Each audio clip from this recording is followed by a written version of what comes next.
5.2 शुरू करते हैं। तो इसमें क्या है, पाई चार्ट है, वृत्ताकार आलेख जैसा ये आपको दिखाया गया है प्रश्न में, वृत्त के अंदर बना हुआ होता है। इसको पाई चार्ट भी बोलते हैं और वृत्ताकार आलेख भी बोलते हैं। जबकि इन आंकड़ों को एक वृत्त के अंदर अलग अलग छायांकित, देखो ये हल्का कलर है, ये गहरा है, ये उससे गहरा है, ये बहुत गहरा है, अलग अलग कलर से अलग अलग एंगल से सेंटर पर केंद्र पर जो कोण बने हुए, अलग अलग कोण बने हुए हैं, उनसे जो दर्शाया जाता है उसको पाई चार्ट बोलते हैं। तो पहला सवाल हमारा है, किसी शहर के युवा व्यक्तियों के एक समूह का यह जानने का के लिए एक सर्वे किया गया कि वे किस प्रकार का संगीत पसंद करते हैं। देखो संगीत कई प्रकार का होता है, तो कौन कैसा पसंद करते हैं इसका सर्वे किया गया, यानी कि उनसे पूछताछ की गई। इनसे प्राप्त आंकड़ों को संलग्न पाई चार्ट में दर्शाया गया, यानी कि इस पाई चार्ट में उनको दर्शाया गया है। इस पाई चार्ट से निम्नलिखित प्रश्नों के उत्तर देने हैं। तो पहले देखो, मनोरंजक 40%, जो संगीत है ना, अगर मनोरंजक हो जिसमें आनंद आए, उसके लिए 40% लोग पसंद करते हैं उनको। उपशास्त्रीय संगीत को 20% लोग पसंद करते हैं। शास्त्रीय संगीत को 10% लोग पसंद करते हैं। और लोक जो गायन होता है उसको 30% लोग पसंद करते हैं। लोक गायन का मतलब ये अलग अलग क्षेत्र के अलग अलग गायन होते हैं क्षेत्र के हिसाब से।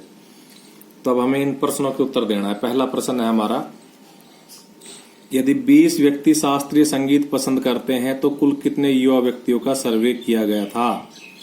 यानी कि 20 व्यक्ति शास्त्रीय संगीत, तो हम यहां से सवाल को पकड़ेंगे, यहां से, और यहां से क्या मतलब निकला, शास्त्रीय संगीत कितने पसंद कर रहे हैं, 10%। तो हम लिखेंगे पहले का पहला, चूंकि शास्त्रीय संगीत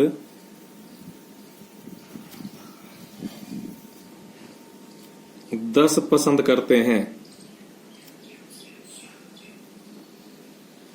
तो कुल सर्वे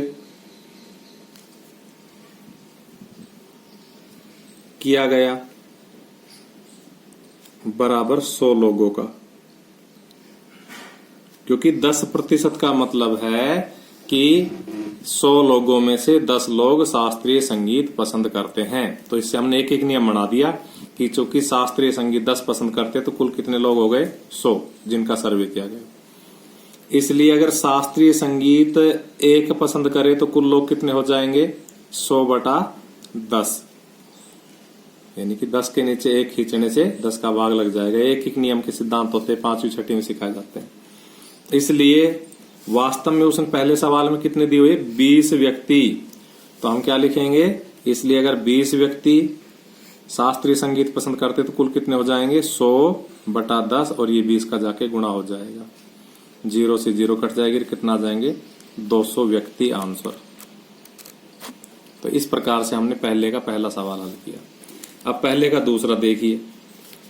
पहले का दूसरा सवाल है, किस प्रकार का संगीत सबसे अधिक व्यक्तियों द्वारा पसंद किया जाता है। तो पाई चार्ट में जो खाना सबसे बड़ा दिखाई दे रहा है वही संगीत सबसे ज्यादा पसंद किया जा रहा है। तो प्रश्न को पढ़ते ही, चित्र को देखते ही सीधा उत्तर लिखना है, कोई सॉल्यूशन नहीं करना इसका, कि मनोरंजक। सवाल क्या हमारा, किस प्रकार का संगीत सबसे अधिक पसंद किया जाता है। तो इसका आंसर मैं यही लिख देता हूं, क्योंकि मैंने प्रिंट निकाल रखा है, कोई बुक मेरी खराब नहीं होगी। तो क्या हो जाएगा, मनोरंजक।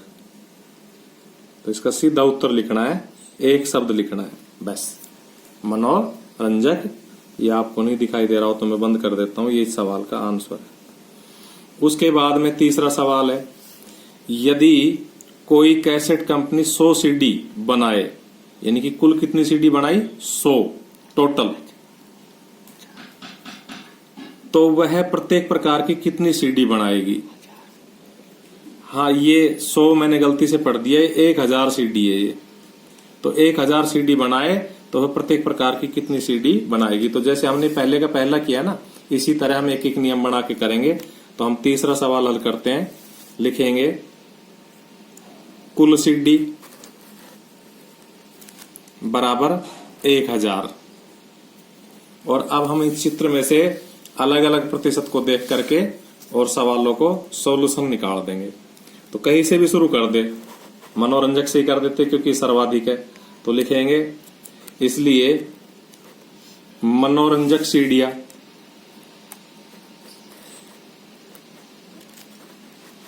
तो कितनी हो जाएगी? देखो मनोरंजक सीढ़ी दे रखी 40%, तो क्या हो जाएगा? 1000 का हम 40% निकाल देंगे डायरेक्ट। वैसे हम जैसे ये किया ना, ऐसे एक नियम से भी कर सकते हैं कि चूंकि जब 100 सीढ़ी हो तो कुल कितनी मनोरंजक सीढ़ी कितनी बनेगी? 40। इस प्रकार से एक नियम बन जाएगा कि कुल सीढ़ी 100 तो मनोरंजक सीढ़ी 40, एक तो 40/100। अब भी देखो 40/100 ही आ रहा है, और 1000 तो गुणा 1000। तो इसको डायरेक्ट कर लेते हैं, एक नियम का मतलब डायरेक्ट हमें करना आ जाता है आराम से। तो इस प्रकार से हम 2 0 से 2 0 काट देंगे और कितनी हो जाएगी? 400 सीढ़ी।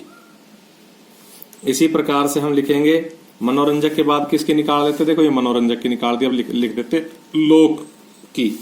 तो लिखेंगे नंबर 2 पे लोक, ये क्या है? संगीत।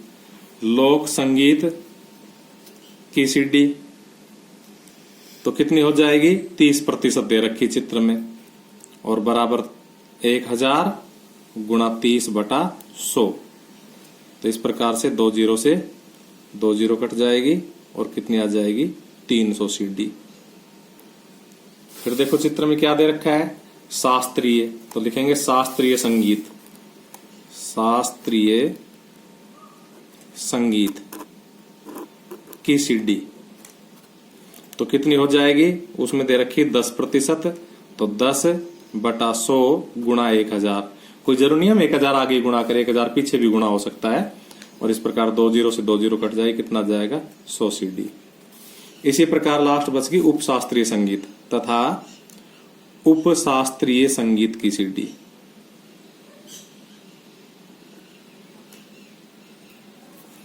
तो ये कितनी हो जाएगी? देखो 20% दे रखी, तो 20/100 गुणा 1000। 2 0 से 2 0 कट जाएगी, और 20 को 10 से गुणा करेंगे तो 200 सीढ़ी। इस प्रकार ये पहले सवाल का सॉल्यूशन हुआ। अब हम चलते हैं दूसरे सवाल की तरफ। तो हमारा जो क्वेश्चन नंबर 2 है वो आपको दिखा देते हैं। ये है 360 व्यक्तियों के एक समूह से 3 ऋतुओं वर्षा, सर्दी और गर्मी में से अपनी मनपसंद ऋतु के लिए मतदान करने को कहा गया। इनसे प्राप्त आंकड़ों को संलग्न चित्र में दर्शाया गया है। देखो ग्रीष्म ऋतु में 90 मत आए, यानी कि ग्रीष्म ऋतु को 90 लोग पसंद करते हैं, वर्षा ऋतु को 120 लोग पसंद करते हैं, और शीत ऋतु को 150 लोग पसंद करते हैं। किस ऋतु को सबसे अधिक मत मिले? तो हमने अभी पढ़ के सुना है तो साफ दिख रहा है। इसका आंसर क्या हो जाएगा? पहले सवाल का शीत ऋतु। क्या हो जाएगा? शीत ऋतु। दूसरा है प्रत्येक त्रिज्यखंड का केंद्रीय कोण ज्ञात कीजिए।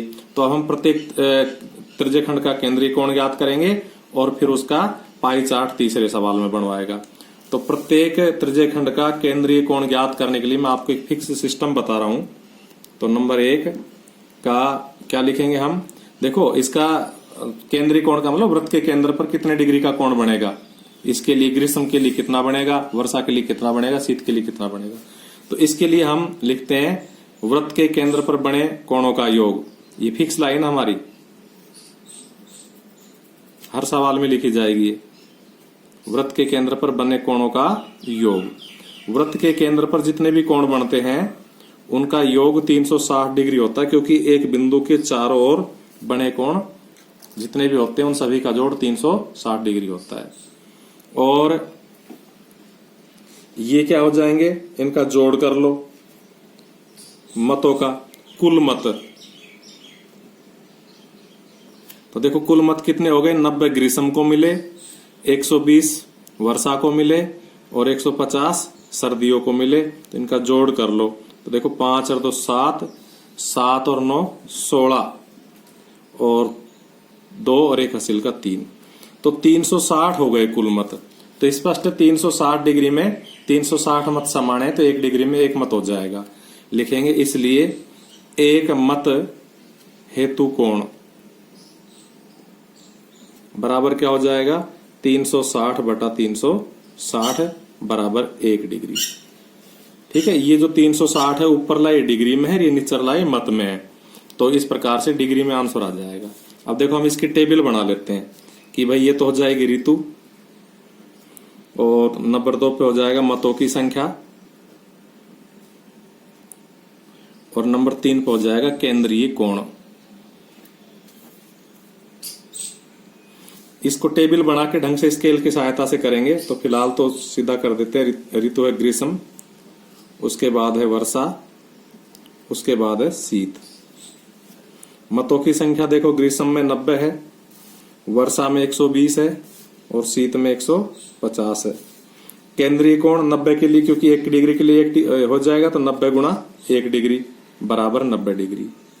यहाँ 120 गुणा 1 डिग्री, जितना है उसकी वैल्यू उसको 1 डिग्री से गुणा कर देंगे तो केंद्र का कोण आ जाएगा। तो ये देखो गलती से समझाने के चक्कर में गलत छप गया 120 डिग्री। और 150 को जब 1 से गुणा कर देंगे तो 150 डिग्री। अब इनसे हम पाई चार्ट बनाएंगे, इसके टेबल बना देंगे इस तरह से स्केल की सहायता से ना, लाइनें खींच के, फिर सुंदर लगेगा। अब अपने पास न तो आपको स्केल दिखाई देता है यहाँ चलाते हैं जब, और न ही उसका कोई औचित्य। तो इस प्रकार से आप स्केल से इन लाइनों को खींच लेना। अब देखो जब पाई चार्ट बनाते हैं तो कितनी ही भी त्रिज्या का एक वृत्त खींच लेते हैं अपनी सुविधा से। तो मैं ये अपनी सुविधा से एक वृत्त खींच रहा हूं। इसकी त्रिज्या की टेंशन नहीं लेनी है, न घना बड़ा न घना छोटा, जैसा उचित लगे वैसा एक वृत्त खींच के, और इस वृत्त के केंद्र से एक त्रिज्या किसी भी दिशा में खींच देंगे, जिधर जी करे उधर। जैसे मान लो मेरा जी किया, मैंने इधर खींच दी, तो एक त्रिज्या किसी भी दिशा में खींच देंगे। और अब इस त्रिज्या के ऊपर हम कोण बनाएंगे 90 डिग्री का। तो वही 90 डिग्री का कोण प्रकार से बन जाता है, इसलिए प्रकार से बना लेना चाहिए, उससे हमारा अभ्यास भी बना रहता है। और जो कोण प्रकार से बनते हो प्रकार से ही बनाने चाहिए। हालांकि इसमें समय लग रहा है, डी से तुरंत बन जाता, लेकिन इससे आपका अभ्यास भी हो जाएगा। तो इस प्रकार से एक चाप काटेंगे 60 का कोण बनेगा, दूसरा चाप काटेंगे 120 का बनेगा, इन दोनों को आधा कर देंगे तो हमारा 90 डिग्री का कोण बन जाएगा। तो इस प्रकार से ये हमने ग्रीष्म ऋतु के लिए कोण बना दिया है। तो यहां हम लिख देंगे 90 डिग्री और यहां लिख देंगे ग्रीष्म, क्योंकि हमारे पास अलग अलग कलर नहीं है फिलहाल, एग्जाम में होते भी नहीं है, केवल नीला पेन अलाउड होता है, इसलिए नाम लिख देंगे, नहीं तो वैसे कलर कर देते हैं अलग अलग। इसके बाद हम 120 डिग्री का कोण बनाएंगे वर्षा ऋतु के लिए। तो हम वापस इसी चाप को आगे बढ़ा लेंगे और ज्यादा, और बढ़ा करके, और इस बार इस पे 120 का कोण बनाएंगे। ये ध्यान रहे 120 डिग्री का कोण यहां से बनाना शुरू करेंगे। तो एक चाप काटेंगे 60 का, और 60 पर से फिर एक चाप काट देंगे तो 120 का। तो इस प्रकार से 120 का कोण बन गया है ये। तो हम इसको मिला देंगे। इस प्रकार से ये 120 डिग्री का कोण बन गया। और इस पे क्या लिख देंगे, इस पे लिख देंगे वर्षा।